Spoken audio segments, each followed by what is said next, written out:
오늘은 어린이 주일이지요. 5월 5일은 연휴이기 때문에 부모님들은 선물과 어디를 놀러 갈까 하는 관심이 많습니다. 자녀들에게 선물을 주고 어디로 놀러 갈까 하는 것 나쁜 것은 아닙니다. 단지 어린이날의 의미가 선물과 노는 것으로 퇴색해 버린 것에 대해서는 아쉬울 뿐이지요. 오늘은 저희들이 어린이날을 맞이해서 올바른 자녀 교육에 대해서 말씀을 드리려고 합니다. 사람의 본래의 기질은 악하고 나쁜 방향으로 가려고 하는 경향이 있어요. 물론 가난한 사람이나 불쌍한 사람을 보면은 도와주고자 하는 마음이 있습니다. 그리고 도와주는 사람이 많이 있어요. 하지만 외부로부터 자극을 주지 않으면은 가만히 두면은요, 악하고 점점 나쁜 쪽으로 이제 나가려고 하는 경향이 있습니다. 이 악한 기질은 자기 중심적인 생각에서 시작이 되지요. 자기 중심적인 생각이라고 하는 것은 자기를 보호하려고 하는 어떤 마음을 얘기합니다. 자기 자신이 편한 대로 살아가고자 하는 마음, 이 마음이 자기 중심적인 생각입니다. 그래서 자신의 의도나 평안함 그리고 안락함을 한다고 생각하는 순간 이제 대적하는 경향이 있게 됩니다. 처음 하나님께서 사람을 창조하셨을 때에는 사람은 자기 중심적인 사고보다는 다른 사람 중심적으로 생각하라는 경향을 가지고 있었습니다. 하나님의 대리인으로 자연을 보호하고 사람들을 돌보려고 했습니다. 다른 사람들을 위해서라면 자신을 기꺼이 손해보고 희생하려고 하는 마음을 가졌습니다. 그런데 그 가운데 죄가 개입하게 됩니다. 죄가 들어온 이후부터 인간의 모습이란 것은 타인 중심의 배려의 마음이 아니라 자기 중심적으로 살아가려고 하는 마음을 가지게 되었다 하는 겁니다. 하나님은 이것을 아셨어요. 이러한 경향을 제어해야 할 필요가 있었습니다. 그것도 어릴 때부터 제어해야 한다는 것을 아셨어요. 그래서 부모를 두었고 부모를 통해서 자녀들을 훈련시키기를 원했던 것입니다. 오늘 15절에 이렇게 말씀하고 있습니다. 매와 꾸지람은 지혜를 얻게 만들어주지만 내버려둔 자식은 그 어머니를 욕되게 한다. 매와 꾸지람, 이것은 신체적인 징계 그리고 말을 통한 징계를 말을 합니다. 매는 회초리를 말을 하는 거예요. 매는 일반적으로 양을 치는 목동들이 사용하는 막대기를 얘기합니다. 그러니까 자신이라든가 양, 염소 등 가축을 야생동물로부터 보호하는 도구로 사용했습니다. 또한 이 말을 듣지 아니하는 가축을 올바른 길로 인도하거나 징계하려고 하는 징계의 도구로도 사용을 했습니다. 그런데 이 용어가 잠언에서는 자녀들이나 이 종들의 잘못을 교정하는 교정의 도구로서 사용이 되었다고 하는 거예요. 그래서 이 잠언에서 매하게 되면은 자녀를 올바른 길로 인도하는 신체적으로 물리적으로 채찍을 가하는 이 벌레 의미로 사용이 되고요. 꾸지람은 이 신체적인 벌보다는 오히려 이 말로 책망하고 징계하는 것을 말을 합니다.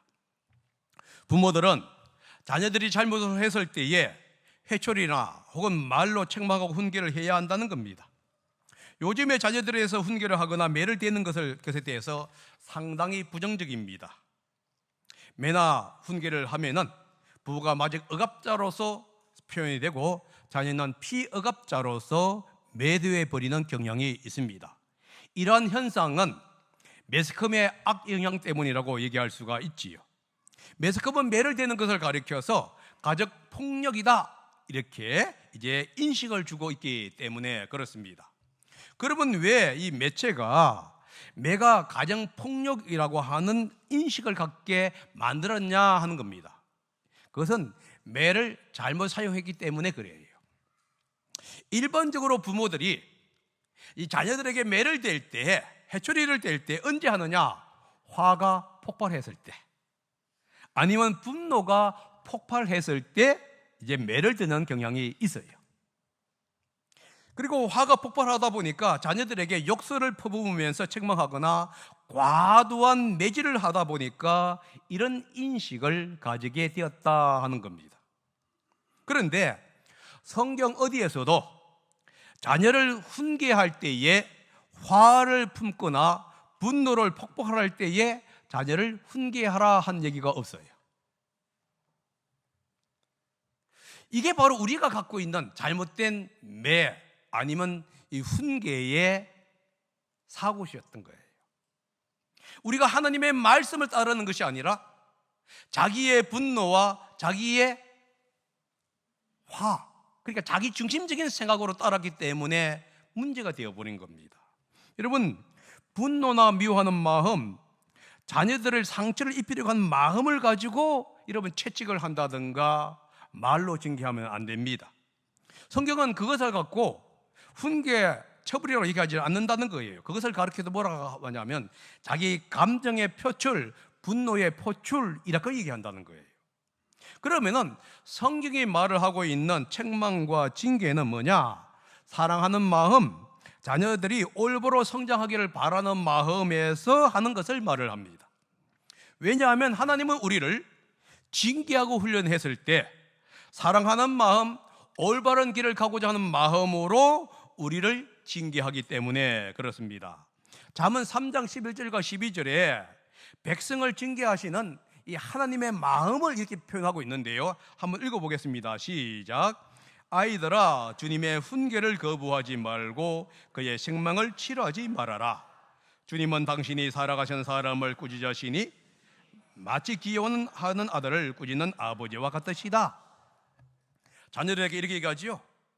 훈계를 거부하지 말고 책망을 싫어하지 말아라. 다시 말해서 채찍이라든가 말로 하는 것을 싫어하지 말아라. 왜냐하면은 부모가 사랑하는 마음, 귀여운 마음을 한다. 그런데 요즘 아이들은 싫어합니다. 이유가 뭐냐? 부모가 귀여워하는 마음, 사랑하는 마음으로 하는 게 아니라 분노를 표출하고 있거든요. 얼굴에 잡아먹을 것 같은 그런 마음으로 몽둥이를 때리니까 당연히 자녀들은 거부 반응을 일으킬 수밖에 없는 거예요. 여러분, 자녀가 잘못했을 때 올바른 길을 가지 않을 때 반드시 훈계해야 하고 책망해야 합니다. 필요하다면 매를 대어야 되지요. 그러나 분노나 자신의 화를 표출하는 방법은 아니라는 거예요. 오히려 사랑하는 마음, 귀여워하는 마음, 안타까운 마음으로 그들을 대해야 합니다. 그러면 언제 매를 들고 언제 책망을 해야 하느냐? 성경은 거기에 대해서 자세히 기록하지를 않아요. 그런데 하나님의 말씀에서, 잠언에 말하고 있는 하나님의 말씀에서 유추해 보면 힌트를 알 수 있는데요.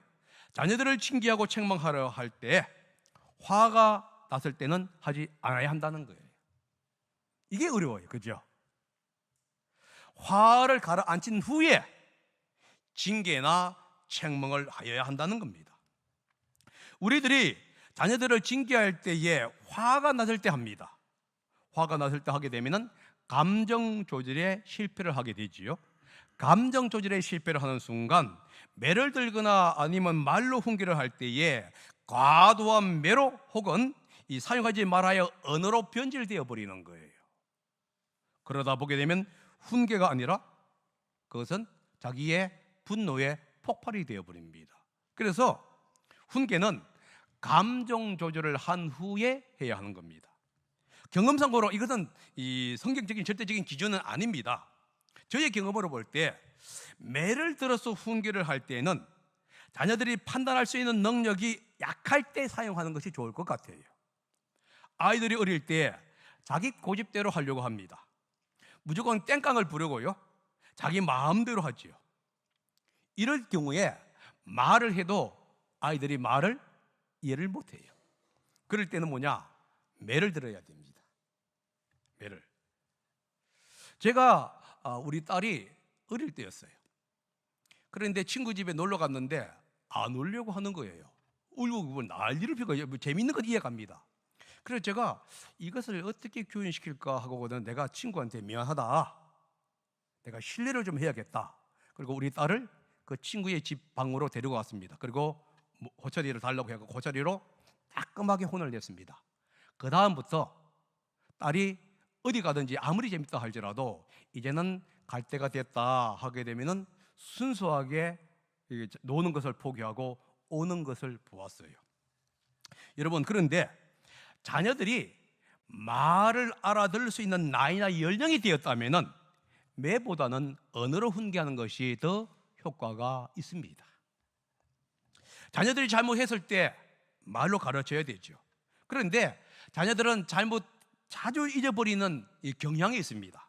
그래서 한 번 가르쳤기 때문에 자녀들이 이해했다고 생각하면 안 돼요. 반복해서 가르쳐야 합니다. 반복해서 그것이 잘못이었고 그렇게 해서는 안 된다고 말로 교훈해야 합니다. 그런데 통계학적으로 보게 되면은 같은 잘못된 행동을 했을 때에 10번 정도를 말로 가르치게 되면은 그들이 그것을 깨닫는다고 그래요. 물론 이게 통계학이니까 절대적인 것은 아니에요. 그 얘기 뭐냐? 10번 이상을 똑같이 잘못한다 할지라도 언어로 할 때에는 그것을 계속적으로 잘못이었다, 그렇게 하면 안 된다, 이렇게 얘기를 해줘야 한다 하는 겁니다. 왜 성경은 자녀를 매나 꾸지람, 즉 해초리나 말로 훈계하고 책망을 해야 한다고 하는가요? 오늘 읽었던 우리 본문은 3가지 이유를 드는데요. 첫 번째 뭐냐? 훈계를 통해서, 다시 말해서 부모의 훈계를 통해서 자녀들이 지혜를 얻게 되기 때문에 그렇습니다. 15절 전반부인데요, 한번 읽어봅니다. 시작. 매와 꾸지람은 지혜를 얻게 만들어주지만, 뭐라고 하겠습니까? 부모의 사랑의 매는, 그리고 사랑의 꾸지람은 자녀들에게 지혜를 얻게 만들어준다라고 얘기해요. 여러분, 부모가 사랑의 마음으로 감정을 통제하면서 진정으로 그들이 잘 되기를 원하는 마음으로 매를 들거나 아니면 말로 징계를 하게 되면은 자녀들은 그 부모의 사랑을 통해서 이제 지혜를 얻게 되고요, 자신의 행동에 대해서 잘못을 인식하게 되고 고치게 된다는 거예요. 지금 제가 감정을 얘기하는 게 아닙니다. 본문에서 지혜 이 이야기가 나오는데, 이 지혜는 뭐냐? 사람이 살아가는 동안에 얻는 모든 영역에서의 어떤 지혜, 삶의 어떤 이 평가를 얘기합니다. 자녀들을 올바로 교훈할 때에 이 땅에서 살아가는 방법이라든가 예의를 배우게 된다는 거예요. 뛰어야 할 곳이 있고 뛰지 말아야 할 곳이 있는데 그것을 자녀들에게 가르치는 겁니다. 반복적으로. 이곳은 모든 사람이 살아가는 곳이기 때문에 뛰어서는 안 된다, 걸어가야 한다. 여기는 네가 마음껏 뛰어도 된다. 이것을 자녀들에게 교육을 해야 한다 하는 겁니다. 그리고 해야 하는 것과 하지 말아야 하는 것들을 우리는 가르쳐 줘야 합니다. 부모가 자녀들에게 징계하고 가르칠 때에 자녀들은 예의를 배우게 돼요. 그리고 사람과의 관계 속에서 어떻게 해야 하는 것을 배우게 되는 겁니다. 그러다 보면은 사회의 정의나 공의를 보는 눈을 가지게 되겠지요. 상황을 판단하는 능력을 가지게 됩니다. 모든 일에 신중한 사람이 될 뿐만 아니라 사람을 사랑하고 존경하는 그러한 지혜를 가지게 되는 거예요. 특히 하나님을 경외하는 사람으로 만들어집니다. 지혜의 근본은 하나님이잖아요. 그러니까 지혜를 가르치다 보게 되면은 자연스럽게 하나님을 경험합니다. 여기서 지혜를 얻게 된다, 이 말은 뭐냐? 하나님을 경외하고 하나님을 두려워하게 만든다는 뜻이에요.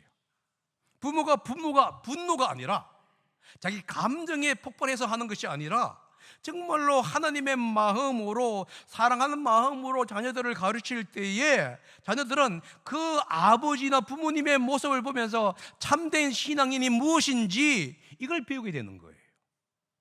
그러다 보니까 그들이 성장했을 때도 자기의 자녀들을 가르칠 때도 똑같은 부모에게 배웠던 것을 가르치게 된다는 거예요.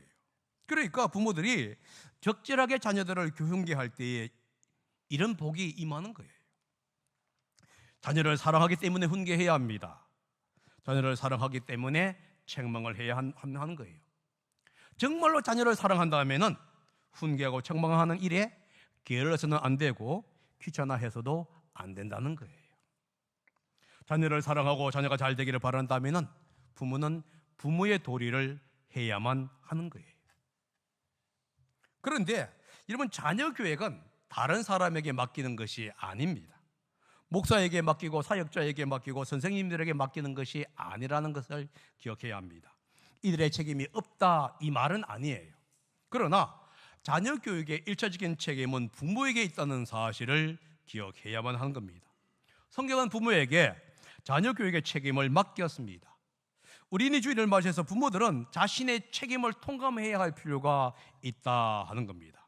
부모가 먼저 하나님과 올바른 관계를 맺어야겠지요. 공부하라고 하기 전에 부모가 먼저 책을 읽는 훈련을 해야만 하겠지요. 자녀와 함께 성경을 읽는 시간을 갖는 것도 좋은 시간입니다. 우리 교회 어떤 가정은 보니까 부모 자녀가 함께 성경책을 읽고 있다고 그러더라고요. 그 성경책을 읽으면서 이야기할 수 있는 것, 정말로 이건 잘하는 겁니다. 부모와 자녀가 함께 기도하는 시간을 가져야 할 것이고요, 부모와 자녀가 함께 교제할 수 있는 시간. 그래서 어떤 사람들은 이 캠핑을 같이 가는데 이것도 정말 좋습니다. 캠핑 가게 되면은 부모와 자녀가 함께 할 수 있는 좋은 시간이 되기 때문에 그렇습니다. 여러분, 매를 뜰 때에 자녀에게 몇 가지 유익이 있다고 그래요. 이것은 이 성경에 나오는 것은 아닙니다. 제가 책을 봤는데 자녀에게 통제력을 가르쳐 준다고 그래요. 두 번째가 뭐냐 하면은 자녀의 죄책감을 없애준다고 해요. 세 번째는 죄성을 억압한다고 합니다. 이게 무슨 뜻이냐면은 아이들은 자기 통제력이 약합니다. 그래서 하던 일이나 자기가 원하는 일을 하지 못하게 되면 울어요. 누가 달래려고 하게 되면 더 크게 울고요. 어느 때는 깃바닥에 누워가지고 소리 지르면서 난리를 피웁니다. 밥을 먹지 않고 놀려고 그러지요. 자기 마음에 들지 않으면은 친구나 부모나 친척에게 폭력을 가합니다. 왜 그러냐 하면은 아이들은 통제력이 어른들보다 약하기 때문에 그래요. 걔들이 문제 있는 게 아니라 통제력이 약합니다. 이때 이 통제력을 상실한 아이들에게 좋은 것이 뭐냐? 이 매예요. 따끔한 매를 통해서 다스리게 되면 아이들은 이제 무조건 자기 마음대로 하려고 하는 것을 멈추는 경향이 있습니다. 그런데 매를 다스리지 않게 되면요, 자기 마음대로 하고 이제 습관이 되게 되면은 더 큰 소리로 지르고 폭력을 가하게 된다 하는 겁니다. 그러므로 사랑하게 되면 매를 들어야 되지요. 또한 매는 자녀들의 죄책감을 없애주는 역할을 한다고 그래요. 하나님은 사람에게 양심을 이라고 한 것을 주었습니다. 그래서 3살과 4살만 되어도 잘못하게 되면 그 잘못을 직감적으로 얘들이 인식을 해. 그런데 그 잘못을 인식하게 된 순간 죄책감을 가지게 된다는 거예요. 그런데 권위자가, 다시 부모가 이 죄된 행동에 채찍을 가하지 아니하게 되면은 그 아이가 죄책감이 사라지지를 않는다는 겁니다. 그러면은 평생 죄책감을 가지고 살아가는데 그 결과 자존감이 낮아지거나 자기 학대로 표출되는 경향이 많다는 거예요. 그러니까 여러분들 정말로 어릴 때 자녀를 사랑하게 되면 채찍을 가해야 돼요. 그런데 안 하기 때문에 오히려 자존감이라든가 죄책감으로 그들이 살아가게 만든다는 거예요. 매 한 마리 맺게 되면요, 이제 죄가 사라져 버려요. 그러니까 아이들에게는 오히려 자유를 준다는 것입니다. 세 번째가 뭐냐 하면 매는 아이들의 죄성이나 나쁜 습관을 멈추게 하는 역할을 한다고 그래요. 성경은 모든 사람이 죄인이라고 얘기합니다. 어린 아이들도 죄된 행위를 하는데 때때로 죄의 기준을 몰라서 나쁜 습관으로 가져갈 때가 있어요. 아기가 부모의 뺨을 때립니다. 그리고 웃어요.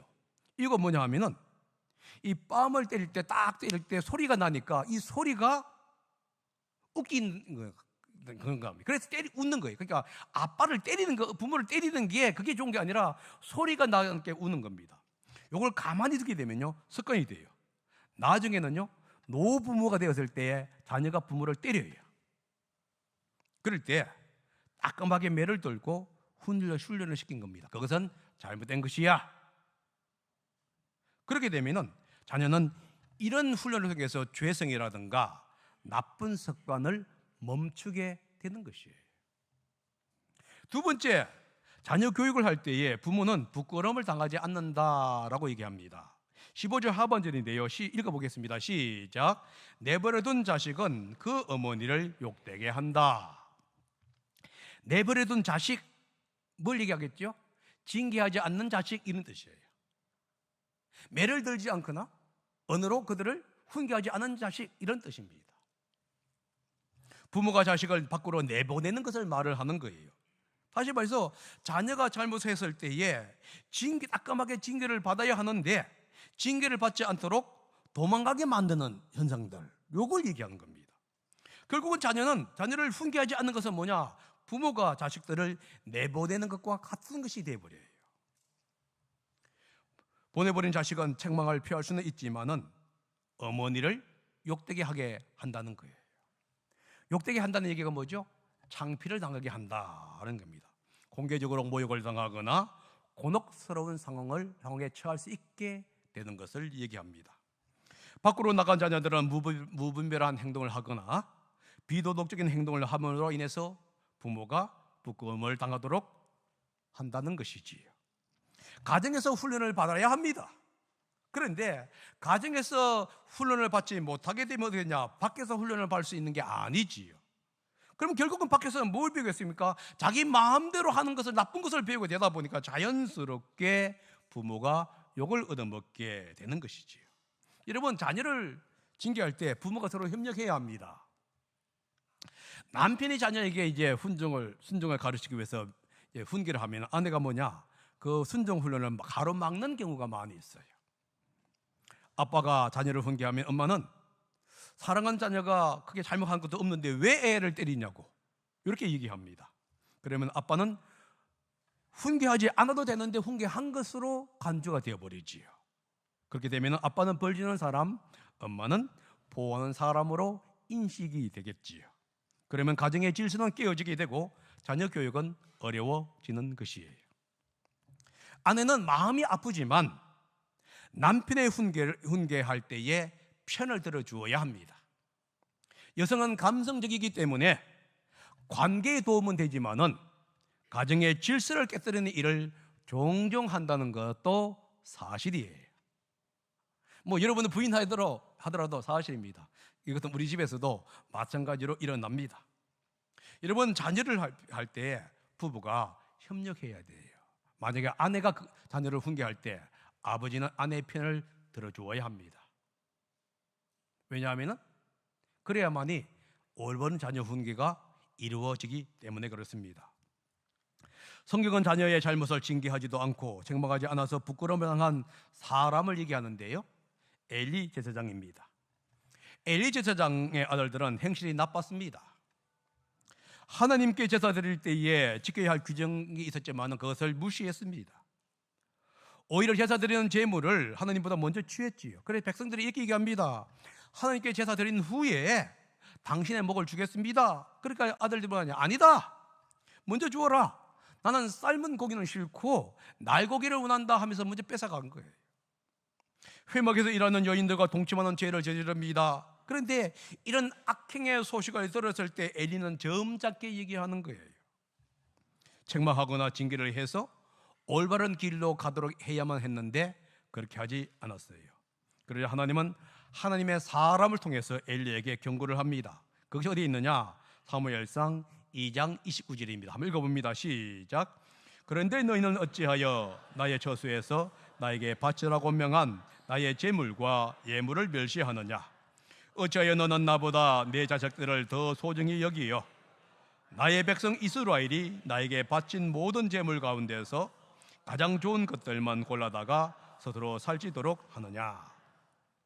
지금 하나님의 사람을 통해서 엘리에게 이렇게 경고를 하는데도 불구하고 엘리는 자녀들을 훈계하지 않습니다. 그 결과 하나님은 어린 사무엘을 통해서 엘리에게 이렇게 경고합니다. 3장 13절에서 14절입니다. 읽어봅니다. 시작. 엘리는 자기의 아들들이 스스로 저주받을 일을 하는 줄 알면서도 자식들을 책망하지 않았다. 그 죄를 그는 이미 알고 있다. 그래서 나는 그의 집을 심판하여 영영 없애버리겠다고 그에게 알려주었다. 그러므로 나는 엘리의 집을 두고 맹세한다. 엘리의 집 죄악은 제물이나 예물로도 영영히 씻지 못할 것이다. 그래서 엘리가 자녀 교육을 제대로 하지 않은 결과가 뭐였죠? 엘리 가족은 더 이상 제사장으로서의 기능을 하지 못하고 이제 상실하게 돼요. 물론 제사장 가문으로서의 명맥은 유지하게 됩니다. 그러나 제사를 드리는 기능을 그는 상실해 버리게 된 거예요. 이것은 제사장에게는 엄청난 부끄러운 일이 되는 거예요. 이것이 엘리에게만 있는 것일까요? 아니라는 겁니다. 여러분, 자녀는 부모의 면류관이지요. 그런데 자녀를 잘 훈계하지 못하게 되면은 자녀는 부모의 부끄러운 면류관이 될 수 있다는 것도 사실이라는 사실을 기억해야 합니다. 셋째, 자녀를 잘 훈련할 때에 부모는 평안하고 마음의 기쁨을 얻게 됩니다. 17절입니다. 읽어봅니다. 시작. 너희 자식을 훈계하여라. 그러면 그가 너를 평안하게 하고 너의 마음의 기쁨을 안겨줄 것이다. 자녀를 훈계할 때 자녀는 부모에게 평안을 제공한다 하는 겁니다. 여기서 평안이란 게 뭐냐 하면 휴식, 안식을 의미해요.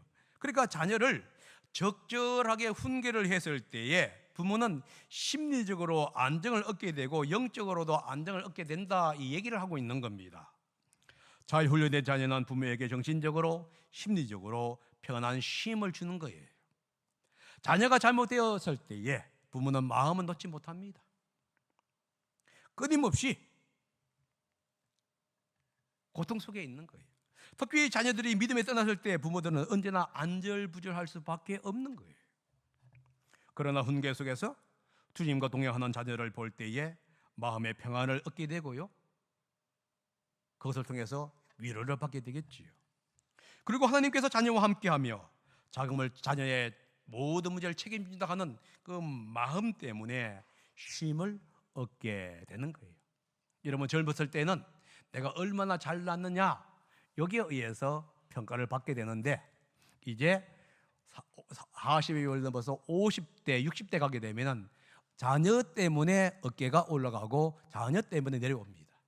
내가 아무리 이 세상에 잘났다 할지라도 자녀가 그렇게 못 살게 되면요, 위축되는 것이 바로 부모의 상황이에요.